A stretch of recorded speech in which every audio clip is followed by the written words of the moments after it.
영어 공부를 많이 하는데도 뭔가 뜬구름 잡는다는 느낌이 있으신가요? 성적이 잘 안 나오시나요? 영어 학원 여기저기 마음에 안 들어서 계속 옮기고만 있나요?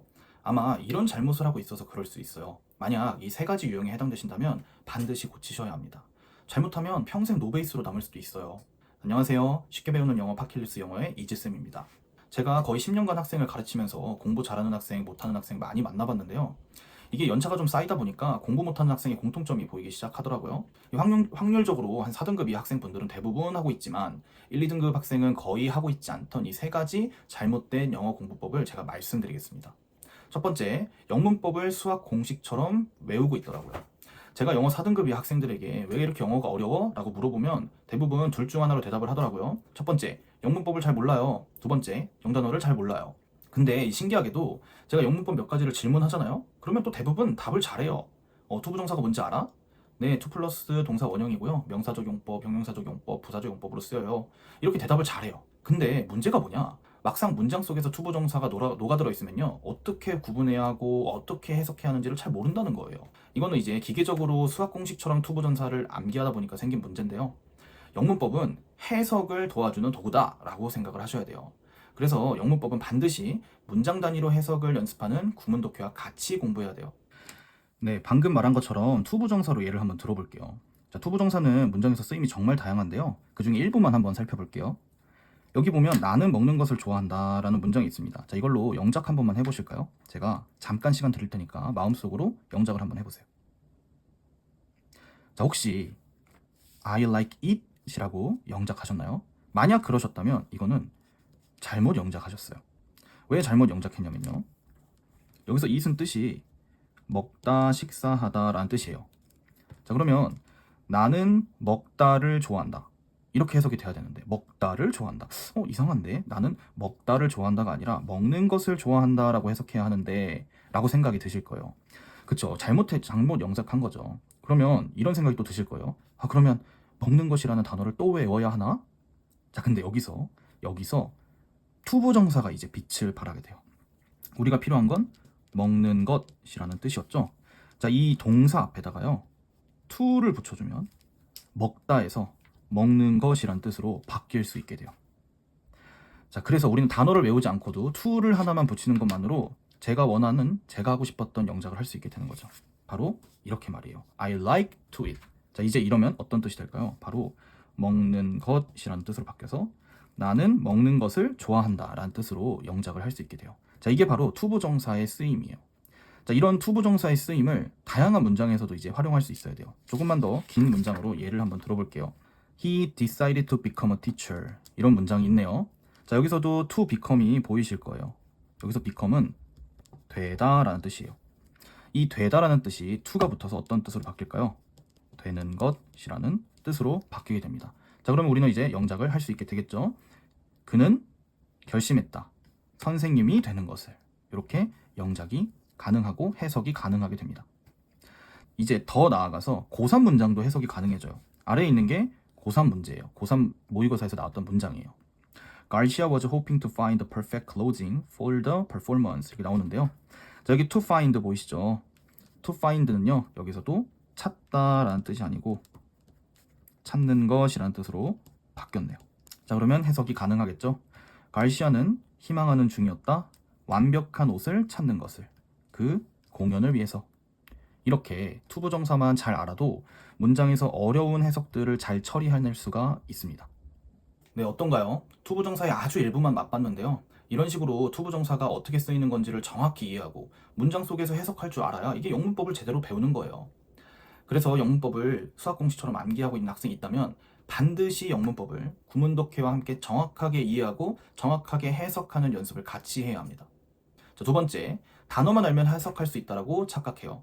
자, 영어는요, 우리말과 너무 많이 달라요. 그래서 단어를 안다고 해서 모든 문장을 다 해석할 수 있냐? 아니에요. 절대 그렇지 않아요. 절대로 이 문장이 말하는 의미를 제대로 알 수가 없어요. 물론 언어적 능력이 정말 좋은 상위 1% 학생이라면 그 학생들은 단어만 알고도 막 문장을 의미를 정확하게 이해할 수도 있어요. 자, 그런데 평범한 학생이라면 그렇지 못할 거예요. 역대급으로 어려웠던 24년 고3 6월 모의고사 34번 지문의 한 문장을 제가 가져왔습니다. Any attempt to model musical behavior or perception in a general way is filled with difficulties. 자, 이렇게 보자마자 혹시 이해가 되시나요? 만약 이해가 되셨다면 지금 그분들께서는 이 영상을 끄시고 나가주세요. 그분들께는 이 영상이 시간 낭비입니다. 자, 근데 아마 대부분은 이해가 안 되셨을 텐데요. 이해가 안 되셨다면 제가 단어의 뜻을 한번 아래다 적어 드릴게요. 자, 여기 보이는 각각 단어 아래에 있는 뜻을 보고 이게 어떤 의미인지 천천히 한번 이해해 보시겠어요? 이해가 될 때까지 일시정지 하셨다가 한번 영상을 다시 재생해 주면 좋겠어요. 네, 일시정지하고 한번 생각해 보셨죠? 어떠나요? 이렇게 한번 읽었는데 혹시 무슨 의미인지 이해가 되시나요? 만약에 이해가 정확하게 되셨다. 그러면 축하드립니다. 여러분께서는 상위 1%의 언어 천재이신 겁니다. 자, 근데 아마 평범하신 분들이었다면 무슨 말인지 전혀 모르셨을 거예요. 단어만 알아서 안 되는 이유가 바로 이것 때문인데요. 이 단어만 알아도 이해가 안 돼서 그래요. 그러면 왜 이해가 안 될까요? 바로 우리말 뒤에 항상 붙어야 하는 이 조사가 없기 때문이에요. 이 조사를 다른 말로 토시라고도 부르는데요. 우리말에서는 이 조사나 토시가 없으면 이해하기가 어려워요. 자, 제가 이제 토시랑 조사를 붙여놨는데요. 이거를 다시 한번 일시정지하시고 조사가 있는 채로 읽어보시면서 무슨 의미인지 이해를 한번 해보시죠. 자, 어떠신가요? 이 조사가 붙은 상태로 읽으니까 그나마 어떤 의미인지 이해가 되시죠? 아, 음악적 행동이나 인식을 일반적인 방식으로 모형으로 만들려는 어떠한 시도, 그 시도가 어려움이 있다, 어렵다 이런 말이구나 라고 이해가 되셨을 거예요. 네, 지금 보신 것처럼 단어만 안다고 해서 절대 해석할 수가 없죠.